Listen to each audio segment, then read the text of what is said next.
The assignment board flickered to life in the Academy's main hall, and the usual chatter died instantly. Cadets from 20 different species crowded around the holographic display, their various eyes widening as they read the mission details. Vortice 7. The name alone made veterans go quiet. Ryan Cole pushed through the crowd, squinting at the screen. His human eyes scanned the brief quickly. Solo retrieval mission, abandoned research station, classified data cores, no scheduled extraction. He grinned and raised his hand. "I'll take it." The silence got heavier. A Taulerian cadet with 4 arms turned to stare at him. "You understand what Vortice 7 is, yes? 12 missions sent, 0 returned. The planet kills everything." Ryan shrugged. "Sounds like a challenge. Plus, I grew up on a colony doing survival training. This is basically camping with extra steps." Nobody laughed. They just slowly backed away from him, like stupidity might be contagious. Commander Hayes called Ryan into his office an hour later. The human officer looked tired, older than his 50 years. He gestured to a chair and pulled up files on his desk screen. "Cole, I need you to really think about this. Vortice 7 isn't just dangerous. It's a death sentence with paperwork attached." Hayes swiped through images of the planet. Purple forests that looked beautiful until you noticed the bones scattered underneath. Rivers that steamed with chemical runoff. Storm clouds that crackled with green lightning. "The atmosphere will burn your lungs. The water is acidic enough to dissolve most species. The local fauna hunts in packs and can tear through military-grade armor. The last team we sent lasted 4 hours before we lost their signal." Hayes looked directly at Ryan. "The only reason this mission exists is because regulations say someone has to attempt recovery. Command expects whoever goes to die. They've already written the casualty report." Ryan leaned forward, studying the images. "What kind of fauna are we talking about? Predators or scavengers?" Hayes blinked. "That's your question, not how to survive the toxic storms or the acidic water." "Well, predators are territorial. If I respect their space and don't act like prey, they might leave me alone. And the water thing, I mean, how acidic are we talking? Like compared to what?" "Compared to what?" Hayes pulled up chemical analysis. "It'll dissolve Zakarian chitin in under minute." "Yeah, but Zakarians have that calcium-based exoskeleton, right? Acid eats that. Human skin is tougher than people think. We evolved in oceans that had all kinds of nasty stuff in them." Ryan scrolled through the data himself. "This looks about like swimming in a chlorinated pool that hasn't been balanced properly. Uncomfortable, maybe a rash, but not fatal." Hayes stared at him. "You're actually serious about this?" "Commander, look, I'm bottom of my class in tactical theory and quantum mechanics, but survival training, that's what I'm good at. My colony had bears, wolves, and whether that could kill you in 6 different ways. I know how to live in places that don't want me there." Ryan met his eyes. "And honestly, sir, if nobody expects me to come back anyway, what do I have to lose?" The commander was quiet for a long moment. Then he sighed and approved the assignment. 2 days later, Ryan stood in the equipment bay, packing his gear. The standard issue survival kit sat ignored on the bench. Instead, he filled his pack with things that made the quartermaster's antennae twitch with confusion. Fishing line and hooks, a compact rod that folded into segments, water purification tablets rated for Earth's worst swamps, a fire-starting kit with waterproof matches, protein bars that could survive a nuclear blast, a solar charger for his equipment, and at the very bottom, wrapped carefully, his father's old camping knife. "Cadet Cole, those items are not regulation for hostile environment deployment," the quartermaster clicked. "Yeah, but regulation gear assumes I'm fighting the planet. I'm planning to live on it. Big difference." Ryan added a small cookpot to the pile. "You got any seasoning in stores? Salt, maybe some dried herbs?" The quartermaster just walked away, muttering in his native language. Other cadets came to say goodbye. Most looked at him like he was already dead. A few seemed genuinely sad. One Vraxian clasped his shoulder with a manipulator tentacle. "You are braver than I understood, human. May your ancestors welcome you swiftly." "Thanks, I think," Ryan hefted his pack. See you guys in a few weeks. Ryan, Commander Hayes appeared in the doorway. A word. They stepped into the corridor. Hayes handed him a small data chip. Personal emergency beacon. It's not regulation, and if you use it, I'll deny giving it to you. But if things go completely wrong, hit it. I'll figure out a way to get you out. Ryan pocketed the chip. Appreciate it, sir, but I'll be fine. How can you be so confident? Because everyone keeps telling me this planet will kill me, but all the briefings say it has breathable air, drinkable water if you filter it, and lots of wildlife. That's not a death world, sir. That's just Earth before we paved it. Ryan smiled. My grandpa used to say the difference between an adventure and a disaster is your attitude. I'm choosing adventure. The transport pod was cramped and automated. Ryan strapped in and watched through the small viewport as the Academy fell away. The jump to Vortiz 7 took 6 hours. He spent it reviewing his data pad, making notes about the local ecosystem, and eating a protein bar. When the pod hit atmosphere, alarms started screaming. Radiation warnings, atmospheric toxicity alerts, predator signatures detected, temperature fluctuations. The computer's calm voice listed 17 different ways he was about to die. Ryan turned off the audio warnings and watched the planet grow larger. The purple forests looked dense from orbit. He could see rivers cutting through the landscape and mountain ranges that probably had caves. Good shelter options. The pod's retro thrusters fired hard, slowing their descent. Tree branches scraped the hull as they dropped through the canopy. Impact came hard enough to rattle his teeth. The pod bounced twice, then settled with a groan of stressed metal. Everything went quiet except for the ticking of cooling engines and a steady drip of something on the hull. Ryan unstrapped and checked his gear, everything secure. He pulled on his pack, grabbed his rifle, and hit the door release. The hatch hissed open and warm, humid air rushed in. It smelled like rotting vegetation and something musky animal. He stepped out onto purple moss that squelched under his boots. The forest around him was massive, trees the size of skyscrapers reaching up into permanent twilight. Something howled in the distance, a sound that echoed through the canopy. Ryan took a deep breath. His lungs burned slightly, but nothing worse than jogging at high altitude. He pulled out his compass, oriented himself toward where the briefing said the research station should be, and started walking. Behind him, 3 kilometers away and completely unaware, Commander Hayes sat at his desk and marked the mission file. Status: expected casualty. Await confirmation. Above him, through gaps in the canopy, Vortiz 7 3 moons began to rise. Ryan's first night on Vortiz 7 taught him that the briefings had understated several things and overstated others. The toxic spores everyone worried about. They made him sneeze twice and gave him watery eyes for about an hour, like walking through ragweed in late summer back home. The acidic water that supposedly dissolved flesh, it stung a bit when he washed his face, similar to getting salt water in a cut. Annoying but manageable. The predators, though, those were real. He'd found a decent clearing about a kilometer from the crash site and set up camp properly. Fire pit dug and ringed with stones. Gear hung from branches to keep it off the damp ground. Shelter built against a massive tree trunk, using the pod's emergency tarp and local branches. His father had taught him that comfortable camping was safe camping, because comfort meant you could think clearly instead of just surviving. The fire crackled as he cooked dinner. A protein bar heated over flames tasted better than eating it cold, a trick that made terrible rations almost pleasant.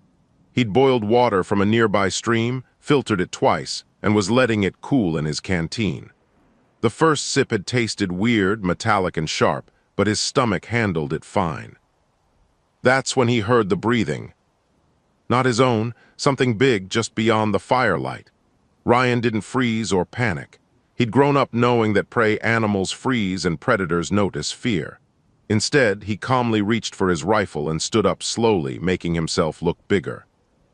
"I can hear you," he said, voice steady. "This is my camp. I'm not looking for trouble." The breathing stopped. Then branches cracked and something massive pushed through the undergrowth. It looked like someone had taken a grizzly bear, covered it in midnight blue fur, added an extra set of smaller front legs, and given it teeth that belonged on a shark. The creature was easily 800 pounds of muscle, with eyes that reflected the firelight in an eerie green glow. Its claws dug furrows in the purple moss as it approached. Ryan kept his rifle pointed down but ready. "Hey there, big guy, you're beautiful, you know that? Apex predator, probably territorial. This is your hunting ground, isn't it?"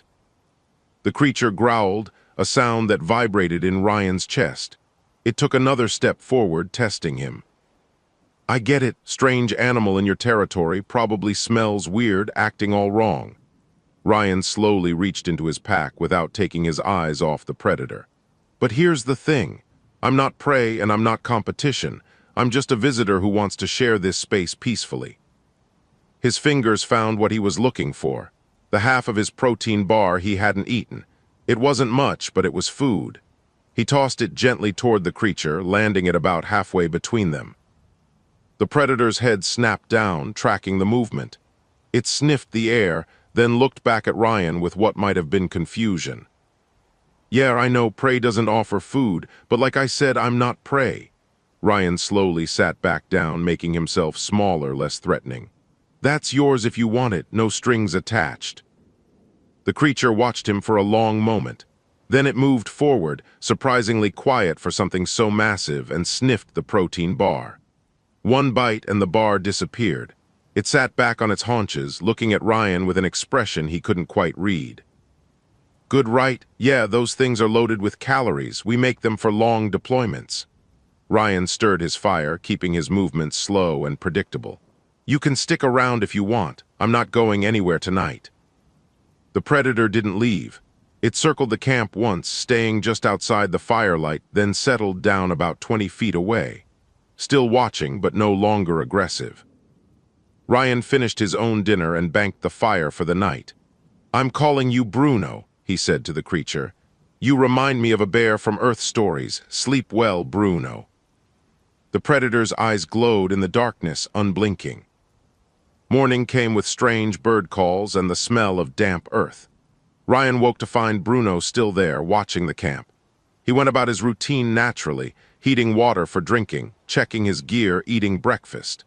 Every so often, he'd toss a bit of food toward Bruno, never making it a big deal, just sharing like you would with a camping buddy. By the third day, Bruno followed him openly. When Ryan walked to the stream to refill his water, the massive predator padded along behind, staying about 30 feet back. When Ryan made camp that evening, Bruno settled closer, maybe 15 feet away. "You're curious about me, aren't you?" Ryan said, setting up his cooking pot. He'd caught some fish from the stream using his folding rod, and they were sizzling over the fire. "Never seen anything like a human before. We're weird, I know. We sweat instead of panting, we walk on 2 legs, and we cook our food." Bruno's nose twitched at the smell of cooking fish. "Want to try some?" Ryan pulled one fish off the heat and let it cool on a flat stone. Once it stopped steaming, he tossed it toward Bruno. The predator caught it midair and swallowed it whole. Then it sat up straighter, making a sound that might have been approval. "Cooked food tastes better, doesn't it?" "Yeah, humans figured that out a long time ago." Ryan ate his own fish, savoring the simple meal. It tasted like trout, flaky and mild. "This planet's not so bad, Bruno. Dangerous, sure, but dangerous just means you need to pay attention."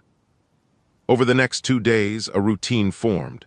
Ryan would explore during the day, mapping his surroundings and moving slowly toward the research station. Bruno would follow, sometimes disappearing into the forest, but always coming back. At night, they'd share a campfire and whatever food Ryan had caught or prepared. Ryan learned Bruno's body language. Ears forward meant curiosity. A low rumble meant something else was nearby. The way his fur bristled indicated direction and distance of threats. It was like having a very large, very effective early warning system. Bruno learned that Ryan's camp meant food and safety. Other predators gave them a wide berth once they scented Bruno's presence. The massive creature had claimed Ryan as part of his territory, and on Vortiz 7, that claim carried weight. On day 5, Ryan finally set up his communication equipment. The research station was still a day's travel away, but he wanted to let Command know he was alive before they completely wrote him off. He positioned the camera on a stable rock, checked the angle, and hit record. Bruno lay beside the fire, grooming his fur with a massive tongue, completely relaxed. "Hey, Command, it's Ryan Cole. So I haven't made it to the research station yet, ran into some terrain issues and decided to take it slow." He gestured to Bruno, who looked up at the camera with mild interest. "I wanted to show you guys the local wildlife. This is Bruno. He's what the database calls an Ursanthrax apex predator, about 800 pounds. We're camping together." Bruno yawned, showing teeth that could tear through steel. "He's actually pretty friendly once you establish that you're not food and you're willing to share. I've been documenting his behavior and the local ecosystem. Lots of good data for the xenobiology department." Ryan smiled at the camera. "Anyway, I'll send regular updates. The planet's challenging but manageable. Talk soon." He ended the recording and cued it for transmission. The signal would take a few hours to reach the nearest relay, then another few to get to the academy. Bruno rolled onto his back, all four legs in the air, looking about as threatening as a puppy. Ryan laughed and settled in for the night. Junior Communications Officer Tallies nearly dropped his drink when the transmission from Vortiz 7 arrived. His secondary arms fumbled with the console, while his primary hands pulled up the video feed. On screen, a human sat comfortably beside a crackling fire. Next to him, close enough to touch, lounged a fully grown Ursanthrax. The predator was grooming itself while the human talked casually to the camera. "Commander Hayes," Tallies croaked into his comm, "you need to see this now." Within minutes, half the communications department crowded around the screen. They watched in silence as Ryan demonstrated how to identify edible fish in Vortiz 7 rivers, occasionally reaching over to scratch behind Bruno's ears like the creature was a pet. "He's alive," someone whispered. "The human's actually alive."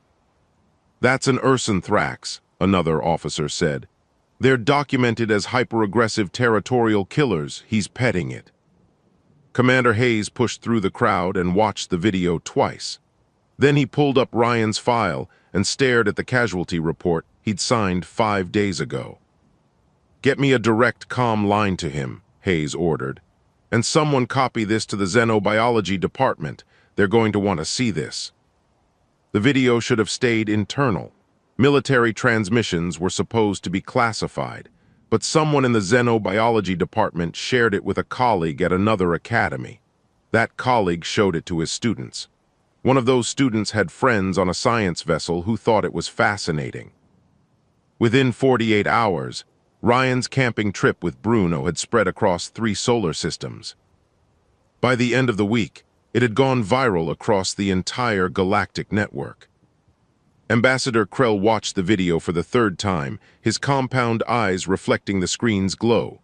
Around his office, several aides stood in uncomfortable silence.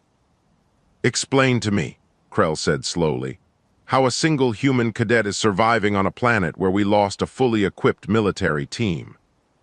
"We believe it is related to human evolutionary advantages," one aide offered.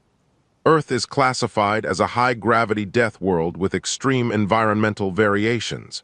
Humans evolved to handle conditions that would kill most spacefaring species." "But the Ursanthrax," Krell gestured at the screen where Bruno was now playing in a river while Ryan narrated.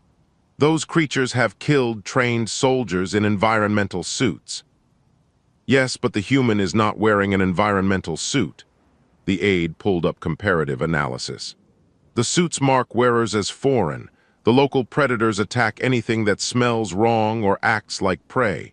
This human has adapted to the environment instead of fighting it."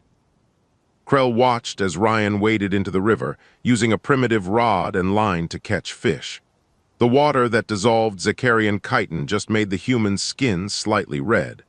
Bruno watched from the shore, till swishing with what looked disturbingly like contentment. "This changes things," Krell said quietly. Ryan's second transmission arrived 3 days later. He'd set up a more permanent camp and was giving a tour while explaining his water purification process.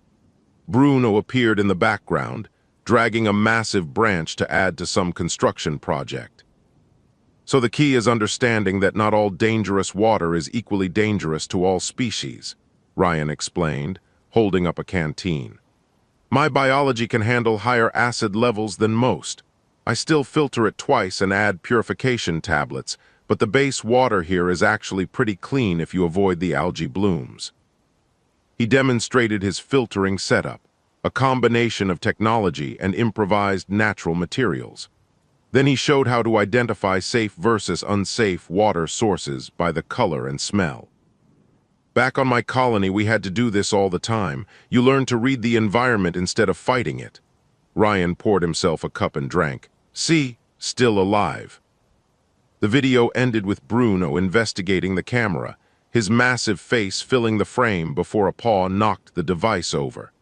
Ryan's laughter played over the image of purple sky. The Xenobiology department published a preliminary report on human-Earth anthrax interaction based on the videos. It got picked up by major science networks. Suddenly, everyone wanted to know more about these humans who could befriend Death World predators. Educational channels started broadcasting Ryan's transmissions with expert commentary. Scientists analyzed his survival techniques.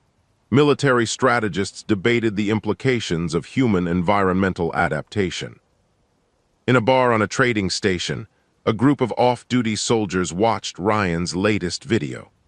He was teaching viewers how to build a proper fire pit to avoid forest fires, while Bruno helpfully demonstrated what not to do by knocking over the wood pile. "That's the planet that killed my training instructor," Avraxian said quietly. 3-day mission, he lasted 4 hours. "The human has been there for 2 weeks," someone else added, "and he is treating it like a vacation." "Look at the predator," a third soldier said. "It is relaxed around him. My xenobiology instructor said Ursanthrax cannot be domesticated. They're too aggressive." On screen, Bruno rolled over for belly rubs, while Ryan explained proper campsite selection. The soldiers looked at each other and ordered another round. Commander Hayes received new orders from High Command. Where before they'd written Ryan off as a casualty, now they wanted detailed reports, survival data, environmental analysis, behavioral observations of local wildlife, everything. Hayes sent a message to Ryan explaining the situation. The response came back 2 days later. "Hey, Commander, sure I can send reports. No problem, but I'm kind of busy setting up a more permanent base. The research station is about a day away now. I'll get there soon. In the meantime, here's this week's fishing tutorial. Bruno's getting really good at it." The attached video showed Ryan teaching Bruno to fetch dropped fishing line. The massive predator performed the task with surprising gentleness, carefully holding the line in his teeth and bringing it back without tangling it. Hayes watched it and shook his head. Then he saved it to the growing file labeled Cole, Ryan Vorty's 7 survival documentation. On a council world, debates raged in academic circles about the implications. If humans could survive on death worlds, what did that mean for territorial classifications? Vorty's 7 and dozens of planets like it had been deemed uninhabitable, keeping them unclaimed in neutral space. But if humans could colonize them, everything changed. Some species saw opportunity, others saw threat. A few saw partnership possibilities.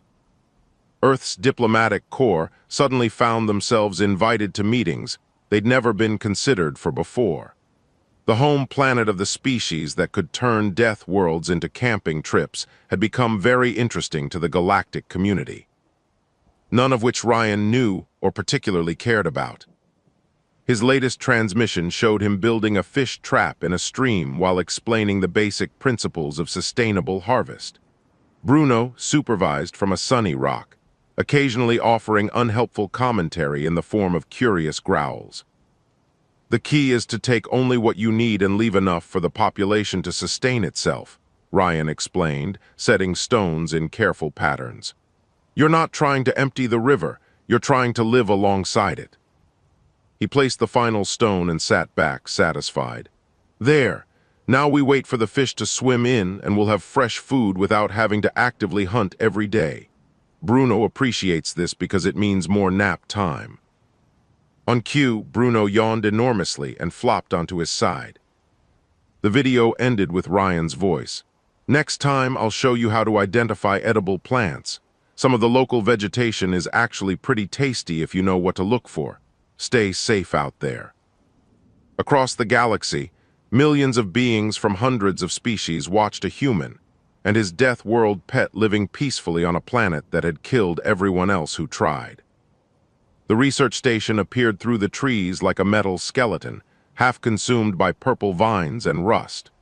Ryan stood at the edge of the clearing, studying the structure while Bruno sniffed the air suspiciously. "What do you think, buddy? Home sweet home." Ryan adjusted his pack and started forward. Bruno growled low, his ears flat against his head. The massive predator didn't follow. Ryan stopped and looked back. In 2 weeks of traveling together, Bruno had never refused to follow him anywhere. That bad, huh? The building itself was standard Galactic Alliance design, a modular research facility meant to house 20 people comfortably. The blast doors hung open at odd angles, one completely off its tracks. Scorch marks blackened the walls around the entrance, and something had torn deep gouges in the metal plating. "Okay, I see your point." Ryan pulled out his rifle and checked the charge. "But I came all this way, might as well take a look." He approached carefully, watching for structural damage or signs of instability. The entrance gaped like a mouth, dark and unwelcoming. His flashlight beam cut through the darkness, illuminating overturned furniture and scattered equipment. Inside, the air was stale but breathable. Emergency lighting flickered in some sections, powered by backup solar cells that somehow still functioned. Ryan moved through the corridors slowly, piecing together what had happened. The main lab was a disaster. Specimen containers had shattered, their contents long since dried or decomposed. Research notes lay scattered across the floor, some stained with substances Ryan chose not to identify. A personal data pad sat on one desk, its screen cracked but still holding a charge. He picked it up and scrolled through the last entries. Day 47, supply ship delayed again. Council says weather conditions prevent safe landing. We are rationing food. Day 53, Jenkins developed a reaction to the atmospheric spores. Medical supplies running low, still no ship. Day 61, water filtration system failing. The local water is too acidic for our species. We attempted to boil it, but the chemical composition does not change with heat. 3 team members sick. Day 68, no contact from Council in 6 days. I think they have abandoned us. Day 71, we are going to try to survive on local resources. Dr. Yennett believes some of the plant life may be edible if processed correctly. The entries ended there. Ryan found more data pads scattered throughout the facility, each telling a similar story. A research team slowly dying because they couldn't adapt to the environment around them. In the sleeping quarters, he found environmental suits still hanging in lockers. State-of-the-art equipment designed to protect wearers from hostile atmospheres. But suits needed maintenance and power, and eventually they'd failed. The team had starved while surrounded by food they couldn't digest. They'd died of dehydration next to rivers they couldn't drink from. They'd frozen in their climate-controlled suits when power ran out, unable to tolerate the natural temperature. Ryan sat in the main control room and read through the research logs.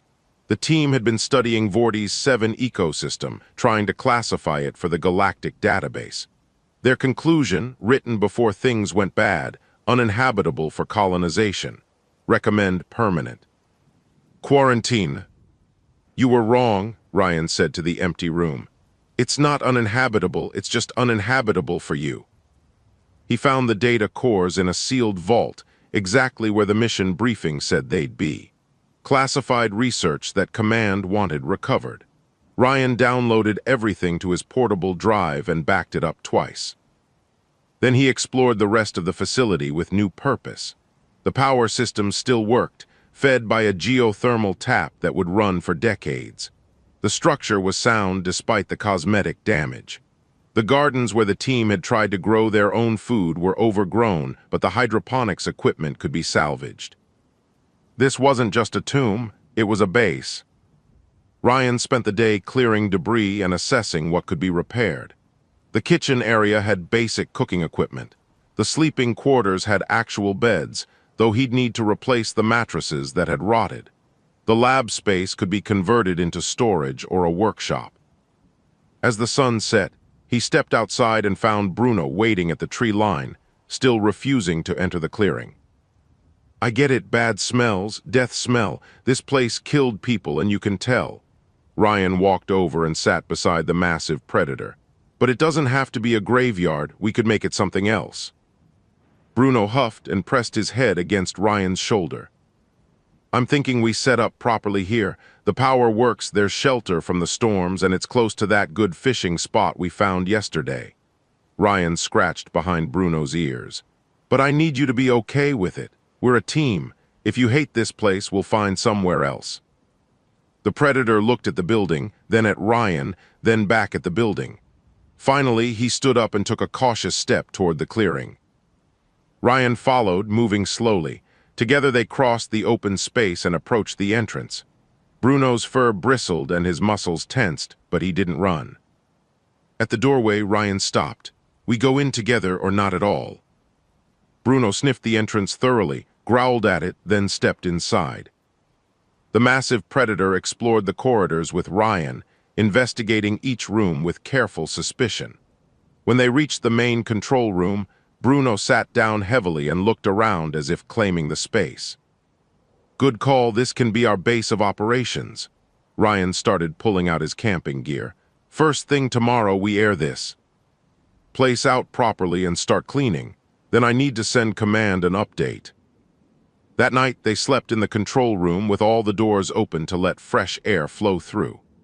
Bruno insisted on sleeping between Ryan and the entrance, a protective barrier against anything that might wander in.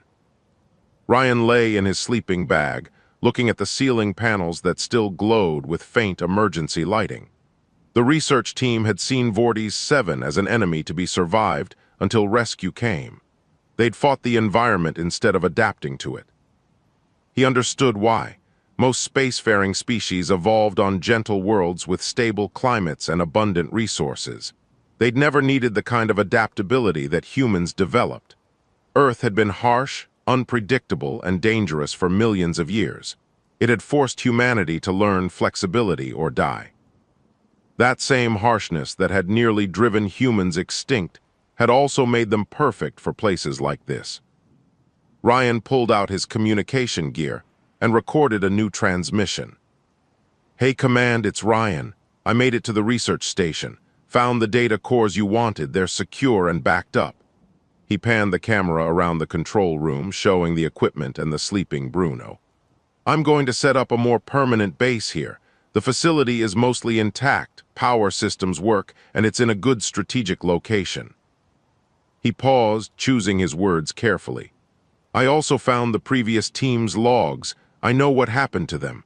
They couldn't adapt to the environment and their support systems failed. I want to send my condolences to their families through proper channels. They died trying to do their jobs." Ryan looked directly at the camera. "But their conclusions about this planet were wrong. Vortiz 7 isn't uninhabitable. It's just selective about who can live here. I think with the right approach, planets like this could be valuable for human colonization. There are resources here, stable ecosystems, and plenty of space." Bruno snored in the background, a rumbling sound that echoed through the room. "Anyway, I'll send detailed reports on everything I've found. Ryan out." He cued the transmission and settled into his sleeping bag. Outside, Vortiz 7-3 moons lit the clearing in pale light. Somewhere in the forest, something howled. Bruno's ear twitched, but he didn't wake. Ryan closed his eyes and smiled. Tomorrow he'd start making this place a real home. The Galactic Council chamber hummed with tension as representatives from 40 species gathered for an emergency session. On the main view screen, Ryan's latest transmission played for the third time. He stood beside a river demonstrating proper fishing technique, while Bruno splashed in the shallows behind him, trying to catch fish with his paws. The human looked relaxed, healthy, and completely unbothered by the death world around him. And if you angle the line like this, you can reach the deeper pools where the bigger fish hang out during the day, Ryan explained, casting smoothly. Bruno prefers the shallow runners, but I like a challenge. Bruno emerged from the water with a fish in his mouth, looking proud. Good job, buddy. Yeah, you're getting better at that. Ambassador Krell stood and gestured for the video to pause. 3 weeks ago, we classified Vortiz 7 as uninhabitable. We wrote off the human as a casualty. Now he is giving fishing lessons with an apex predator as his assistant. The human appears to be thriving, a Taulirian representative observed. His latest medical data shows improved physical condition compared to when he left the academy. That is precisely the problem, a Vraxian delegate said. If humans can colonize death worlds, it changes the entire territorial balance. There are hundreds of planets classified as uninhabitable that contain valuable resources. We left them unclaimed because the cost of exploitation was too high. You mean the cost of survival was too high for your species, a human diplomat said quietly. She was new to the council, representing Earth's growing political presence.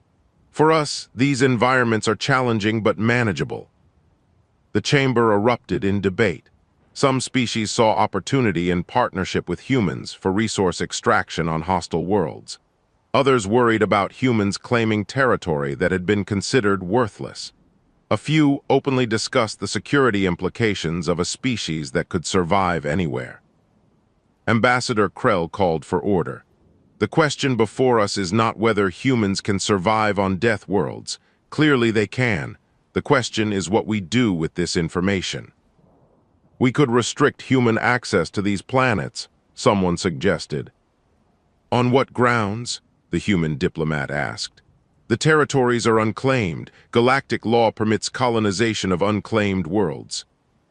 We could reclassify them as protected environmental zones. After leaving them abandoned for centuries, the legal challenges would be substantial. Krell watched the debate spiral and thought about the broader implications. Earth had been mostly ignored by the galactic community, a high-gravity world that produced stubborn, adaptable people with limited resources, useful as soldiers or laborers, but not politically important. That was changing rapidly. The video continued in the background. Ryan had caught a fish and was showing how to clean it properly while discussing which parts were safest to eat. Bruno watched with intense interest, drool dripping from his jaws. We need to send a team to retrieve the human, a military advisor suggested. Study his methods, document his survival techniques. He has already sent detailed reports, Commander Hayes said via remote link. Ryan has been extremely cooperative with all requests for information. He is a cadet following orders. Then order him to return. Hayes shook his head. He completed his mission. He recovered the data cores. Everything else he is doing is voluntary. We have no grounds to force his return. Offer him a promotion, better pay, a position at the academy, someone else suggested. We tried that, Hayes admitted. He said he's happy where he is. The council chamber fell silent. On screen, Ryan was now teaching Bruno to retrieve dropped fishing equipment, rewarding the massive predator with treats. The beast performed the task with surprising gentleness. The human has domesticated an ursanthrax, a xenobiologist said in wonder. Every paper on the species says that is impossible. They are too aggressive, too territorial. Perhaps the papers were wrong, Krell said. Perhaps we have been wrong about many things. Across the galaxy, Ryan's vlogs continued to spread. Educational networks broadcast them with expert commentary. Scientists analyzed his techniques. Children on multiple worlds watched Bruno's antics and begged their parents for similar pets, not understanding that Bruno was a trained predator, not a toy. Military strategists studied Ryan's approach to hostile environments. Corporations began investigating human partnerships for resource extraction on previously inaccessible worlds. Real estate speculators started quietly buying up survey rights to Death World planets. Earth's government found itself negotiating partnerships and treaties with species that had barely acknowledged them before. The humans who could turn uninhabitable worlds into homes had become very valuable allies. Commander Hayes received a message from High Command with new orders. Ryan was to be promoted to full officer status, given command of Vorti's 7 research operations, and asked to prepare detailed colonization feasibility reports. He forwarded the message to Ryan and waited. The response came 2 days later, in video form naturally. "Hey, Commander Hayes, thanks for the promotion. That's really cool." Ryan stood in what looked like a cleaned and organized research station control room. Equipment hummed in the background, and through the window, purple forest was visible. "I accept the posting as research liaison for Vorti's 7. Happy to help with colonization studies." He walked to the window and gestured outside. "I've been mapping the area, and I think the southern continent would be best for initial settlements. Better water access, less seismic activity, and the local fauna is less aggressive. I can send detailed geographic data if you want." Bruno appeared in the frame, carrying what looked like a small tree branch in his mouth. He dropped it in a corner and looked expectantly at Ryan. "Yeah, I see it. Good job finding firewood." Ryan scratched the predator's head. "Bruno and I have been working on making the station more comfortable. I've got the hydroponics bay working again and started growing some earth vegetables. Tomatoes are doing great, actually." He returned his attention to the camera. "About the request to return for debriefing, I'm going to have to decline. There's too much work to do here, and honestly, I really like it. This feels like home now. But I'm happy to do video conferences and send regular reports." Ryan paused, then smiled. "I know everyone's making a big deal about me surviving here, but it's really not that complicated. You just have to respect the environment instead of fighting it, pay attention to what the planet is telling you, and adapt. These are skills any human with decent survival training has." He gestured around the station. "The team that was here before tried to make Vorti's 7 fit their needs. They brought their own food, their own water, their own atmosphere. When that support system failed, they had nothing. I'm trying the opposite approach. I'm fitting myself to Vorti's 7 needs, learning what it offers, working. With what's here." Bruno knocked over a piece of equipment, and Ryan moved to pick it up without breaking his explanation. "Anyway, I'll keep sending updates. Next week I want to explore the cave systems to the east. Bruno thinks there might be good shelter there for when the heavy storm season starts.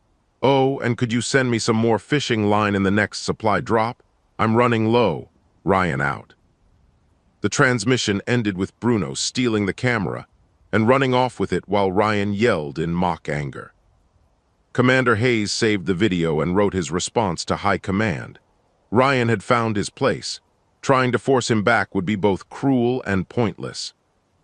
Besides, the data he was sending from Vorti's 7 was revolutionary. His casual vlogs contained more useful information about Death World survival than decades of formal research. On multiple worlds, human colonists started volunteering for assignments to harsh planets. Young people watched Ryan's adventures and wanted their own. Earth's colonial administration found itself overwhelmed with applications. Ambassador Krell watched all of this unfold and realized the galaxy had fundamentally underestimated humanity. They had seen humans as useful soldiers, decent laborers, adequate traders. They had missed what made humans truly special. Humans could thrive anywhere, not through superior technology or overwhelming force, but through adaptability, stubbornness, and the willingness to make friends with 800-pound predators if that's what it took to survive. The galaxy was about to get much more interesting. 6 months after Ryan landed on Vorti's 7, a formal transmission arrived from Galactic Command. It was marked urgent and came with official seals from multiple departments. Ryan played it on the research station's main screen while eating breakfast. Bruno lay nearby, gnawing on a bone from yesterday's hunt. The message was from Commander Hayes himself. Cadet Cole, or rather Lieutenant Cole, given your recent promotion, we have a formal extraction offer. You've completed your mission far beyond anyone's expectations. The data you've sent has revolutionized our understanding of Death World colonization. You can come home a hero. Full honors, commendations, your choice of postings. Hayes paused and his expression softened. But I know you, Ryan. I know what your answer will be. So this is also permission to establish Vortis 7 as an official human research colony with you as primary administrator. We'll send supply drops monthly. You'll have support resources, whatever you need. Just say the word. The message ended with coordinates for reply transmission. Ryan finished his eggs, a perfect scramble made from supplies in the last drop shipment. He looked around the station that had become his home. The control room was organized now with his personal touches everywhere. Photos on the walls showing Bruno doing silly things. A shelf with interesting rocks and plants he'd collected. His fishing rod mounted above the door. Through the window, purple forest stretched to the horizon. Morning light filtered through the canopy, creating patterns on the moss. A small herd of herbivores grazed in the clearing, completely unbothered by Bruno's presence anymore. They'd learned he only hunted outside his territory. What do you think, Bruno? Should we go back to the academy? Sleep in barracks, eat cafeteria food, follow regulations? Bruno looked up from his bone and made a sound that Ryan had learned meant absolutely not. Yeah, I agree. Ryan set up his camera and hit record. He positioned it so the view included both him and the window behind him, showing the vibrant alien landscape. Hey, Commander Hayes, thanks for the offer, and I mean that sincerely. It's nice to be appreciated. But I'm going to stay on Vortis 7. This place has become home in a way nowhere else ever was. He gestured to the station around him. I've built something real here. The hydroponics garden is producing more vegetables than I can eat. I've mapped 300 square kilometers and documented over 100 species. Bruno and I have established peaceful relationships with most of the local predators through a combination of respect and clear boundary setting. Bruno wandered into frame and flopped down beside Ryan's chair, looking for attention. Ryan scratched behind his ears absently. I'd like to accept the position as colony administrator, though, because I think Vortis 7 could support a small human settlement, maybe 50 people initially, growing from there. The southern continent has everything we'd need. Fresh water, arable land, rich mineral deposits, and an ecosystem that's actually pretty stable once you understand it. He pulled up a map on his data pad and showed it to the camera. I've identified 3 potential settlement sites. This one. Here has the best natural harbor and protection from the major storm tracks. I can have detailed proposals ready within a month. Ryan paused and his expression became more serious. I know my success here has caused some political complications. I've been following the news feeds when the satellite links work. I want to be clear about something. Vortis 7 and places like it aren't prizes to be claimed or resources to be exploited. They're ecosystems that deserve respect. He looked out the window at the forest. The research team that died here, they saw this planet as hostile, but it's not hostile. It's just different. It has its own balance, its own rules. Humans can live here, but only if we adapt to it, not force it to adapt to us. Bruno rolled onto his back, requesting belly rubs. Ryan complied while continuing his message. I guess what I'm saying is yes, humans can colonize death worlds, but we should do it thoughtfully. These places have value beyond what we can extract from them. They're beautiful and complex and worth preserving even as we live alongside them. A notification beeped. Another supply drop was scheduled for next week. Ryan had submitted a request for more seeds, some medical supplies, and replacement parts for the water filtration system. Anyway, I accept the administrator position. I'll start preparing for eventual colonists, but there's no rush. Bruno and I are doing fine on our own for now, and honestly, I want more time to fully understand this place before we bring in a whole community." He stood up and walked to the window, camera following. The view was spectacular. Purple and green forest, distant mountains, one of Vorti's 7 moons still visible in the morning sky. "You know what's funny? Everyone keeps calling me brave or exceptional for surviving here. But I don't feel brave. I just feel like I finally found where I fit. Earth was too crowded, too civilized. The academy was too structured. This place, with all its challenges and dangers, feels right." Bruno joined him at the window, standing on his hind legs to look out. His massive frame barely fit in the space. "I think humans are meant for places like this. Not because we're tough or superior, but because we're adaptable. We can find home anywhere if we're willing to work for it and respect what's already there." Ryan turned back to the camera. "I'll send the detailed colonization proposals soon. In the meantime, I'm going to continue documenting everything and sending regular vlogs. People seem to enjoy them, and if they help others understand how to live on harsh worlds, that's worthwhile." He grinned. "Plus, Bruno's becoming a celebrity.